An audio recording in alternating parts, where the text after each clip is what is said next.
Okay, so this is a key to topic 21, part A, worksheet 2, and this is the worksheet. So basically, you're given this quadratic function and you're asked to find some information for it, and then you're asked to graph it, okay?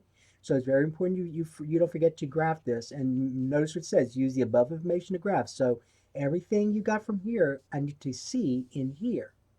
All right, so that's important. Okay, so let me go ahead and rewrite the function. So f of x equal x minus 2 squared minus 9. So we have this quadratic function. It's in vertex form, right? So that's vertex form. And so since it's in vertex form, and remember vertex form is this, y equals a times x minus h squared plus k, where the vertex is hk. All right, so since it's in vertex form, it's already in that nice form because it's already x minus, right? And number one, it says give the coordinates of the vertex. All right, so you're going to say in number one, the vertex is going to be 2, -9. And make sure, remember, you're indicating the vertex is a point, so you have to use parentheses there. All right, so that's number one. Number two says this, what's the domain and range? Well, the domain, since this is a polynomial function, and you know it's a quadratic function, so the domain is going to be all real numbers. For the range, what I would do for the range is think about what my graph looks like in my mind. So I know that A is 1, so A is positive. So I know that the graph will open up, right? So I know the graph opens up. And so I know that this is the vertex right here. So that's the lowest point of the graph. That's the minimum point. And the vertex is 2, -9. So if I'm asked to find the range, then next thing I would do is just like we did in a previous worksheet in previous lessons. Remember that ruler? So you're looking for the range. So that's the set of y coordinates. So when I move up that y axis, my smallest y coordinate, when I touch the graph, that point here, that y coordinate is -9. So I'm going from -9 all the way to infinity. So that's your range, -9 to infinity with parentheses and bracket on -9. All right. Number three, they want you to state the equation of the axis of symmetry. Well, remember, the axis of symmetry goes to the vertex. Goes to the vertex. And remember when naming a vertical line, you learned that in previous courses. When naming a vertical line, it's always going to be x equal because the x coordinates of every point on that vertical line is always the same. So the axis of symmetry is always x equal the x coordinate of your vertex. So x equal 2. So number 3, the axis of symmetry is x equal 2. Okay. Number 4. All right. Now remember at number 4, they're asking you to determine where the interval where the function is increasing or decreasing. So you got to remember some things that you learned in a previous lesson and on previous worksheets. So again, this helps. This is very helpful for you to have this in your mind or have it drawn down like this. So you want to know where it's increasing and you want to know where it's decreasing. So in a quadratic function, you're always going to have a part, remember you read a graph from left to right. So you're always going to have a part in which your function, and when you talk about function, you're talking about the y values, where the y values are decreasing, and then all of a sudden at that vertex, it's increasing. So there's always going to be an increasing and a decreasing part of your quadratic function. And so when you think about this, let me go ahead and kind of draw this over again. So notice that this is right here x equal 2, right? So in your mind, this is the way I would do this. You could all of you learned about transformation. So if you want to kind of think about that at that point, you can, but it's not necessary. But in your mind, you know that from negative infinity all the way to this point right here, your y values are decreasing. And then from this point here all the way to positive infinity, your y values are increasing. Okay? And that point here where it changes is this x coordinate, 2. So you're going to say, well, it's increasing from 2 to infinity.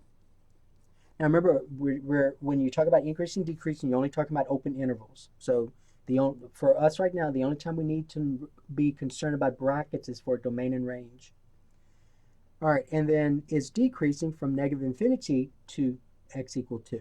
So negative infinity to 2. So that's the way I would do that. I would have in my mind, or at least drawn out, this idea here. Okay? All right, number 5. So number 5, it says this. State whether the vertex is a maximum or a minimum point. Well, we know right away it's a minimum point, right? Okay? So in 5a, it says you're going to say the vertex is, and you want to write the word either maximum or minimum. So in A, you're going to say minimum. So it's a minimum point. Okay? B, okay, now listen carefully to this. It says this, the corresponding blank value of the function is blank.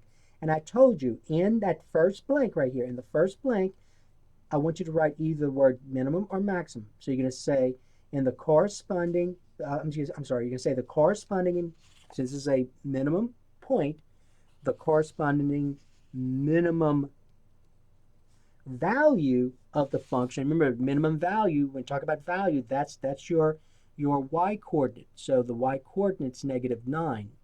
Okay? So the corresponding minimum value of the function is -9. -9. All right? So you have so the vertex is a minimum point, and the corresponding minimum value is -9. So that's always going to be your y-coordinate. When they ask about the value, that's your y-coordinate. Value, y-coordinate. Okay? All right, number 6 says this. What is the y-intercept of the function? All right, you've had enough experiences in many, many courses to be able to answer that question. So if you want to find the y-intercept, remember to find the y-intercept, you're going to let x equal 0, right? So the y-intercept, so the y-intercept was where the graph crosses the y-axis, right? And when the graph crosses the y-axis, the x-coordinate is 0. Okay, so again, think. So the y-intercept is where a graph crosses the y-axis. So no matter where you are on the y-axis, x is 0. X is 0. So that's why you let x be 0. Okay? All right, and so you just go to your function, and where we see the variable x, you're going to substitute 0. Now I'm going to go ahead and rewrite f of x as y. So y equal 0 minus 2 squared minus 9. 0 minus 2 is a -2, so you got a -2 squared minus 9. A -2 squared is 4. 4 minus 9 is going to be a -5. So your y-intercept is -5. Okay, so that's where the graph's going to cross the y-axis at -5. So it's -5. Now in 7, they're asking for the x-intercepts, and notice it says show work. Show work. So if all you give me is the x-intercepts, you didn't show work, you're going to get a few points. You're not going to get all of them. So this is 5 points. You get 1, 2, so 2 points for the x-intercepts, but you lose 3 points altogether because you didn't show the work. Okay? So I'm going to go ahead and let's just show the work on another sheet of paper. So to do the work, here's what you do. To find find the x-intercepts. So this is number 7. To find the x-intercepts, you're going to let y equal 0. So remember in our function, we have y equals x minus 2 squared minus 9. So if we want to find the x-intercept, you're going to let y equal 0. So this right here is 0. That's the only place I see y. So 0 equals x minus 2 squared minus 9. Okay? And so now you're going to, let me go ahead and answer that phone. Okay, so remember to find the x-intercept, you're going to let y equals 0. So notice I put 0 right here. Okay? Now you've had enough experience to be able to solve a quadratic equation like this. So what you want to do, see it's already in that squared form right here. So what I would do is I would just add 9 to both sides. That's what I would do. So I would add 9 to both sides, and so I get 0 plus 9 is 9 equal x minus 2 squared. And then you remember the square root property from from beginning of the semester and even from last semester. So if you want to get x by itself, right now I'm squaring this binomial, so I can take the square root of both sides. But remember, when you take the square root of both sides, you have to do that plus or minus. So I'm going to go ahead and transpose the sides. So I get, remember the square and the square root into each other, so I get x minus 2 equals plus or minus 3. And so now what we have is this. We have x minus 2 equals a positive 3, and then x minus 2 equals a negative 3. Okay? And then you're going to solve each of those linear equations. So if you add 2 to both sides, one of your x-intercepts is 5. 3 plus 2 is 5. The other x-intercept, negative 3 plus 2, the other x-intercept is a negative 1. Okay? Now, so you found, so that's the work of finding the x-intercepts. Now, what some students did when they got to this point here, to this point here, instead of adding, we're going to rewrite this. Instead of adding 9 to both sides, what they did was they went ahead and they squared this binomial, which is fine. You can square it. So when you square that binomial, you get x squared minus 4x plus 4. That's this right here. But don't forget you're subtracting 9. So now when you combine like terms, I get x squared minus 4x, and a 4 and a negative 9 is a negative 5. But you have to factor this. All right? Or you can use a quadratic formula. It does not matter. But it's factorable. So I'm going to go ahead and factor. So I get 0 equal, and then when I factor this, I get x minus 5 times x plus 1. And then remember, use the zero factor property. So you get x minus 5 equals 0, x plus 1 equals 0, and notice that these two are these, these two that you end up with will be these two right here, sorry. So you get x equal 5 and then x equal negative 1. So you get the same answers, okay? So it didn't matter which approach you took. All right, so but those are your x-intercepts. So the x-intercepts are 5 and negative 1. All right, now here's the graph part. Okay, now some of you did not buy any graph paper, so you're doing this by hand. So if you're doing it by hand, like drawing your own axes and all that, you're at a much more disadvantage. So it's important that if you don't print this out, that at least you have your own graph paper where you can draw a better looking graph. So for those of you that did have a graph paper, let's go ahead and discuss what to do here. So you know several things. You know your vertex, and I'm going to go ahead and write the vertex. You know the vertex is 2, negative 9. So right away, I can plot that point, right? So 2, negative 9 is right here. 2, negative 9, right there. And you know the axis of symmetry, so I'm going to go ahead. Now, you didn't have to. It didn't tell you to draw the axis of symmetry, but I'm going to draw the axis of symmetry, and we tend to use a dotted line for that. Now, just to be aware, the axis of symmetry is not part of the graph. Remember, when you graph a function, you're graphing solutions to that function.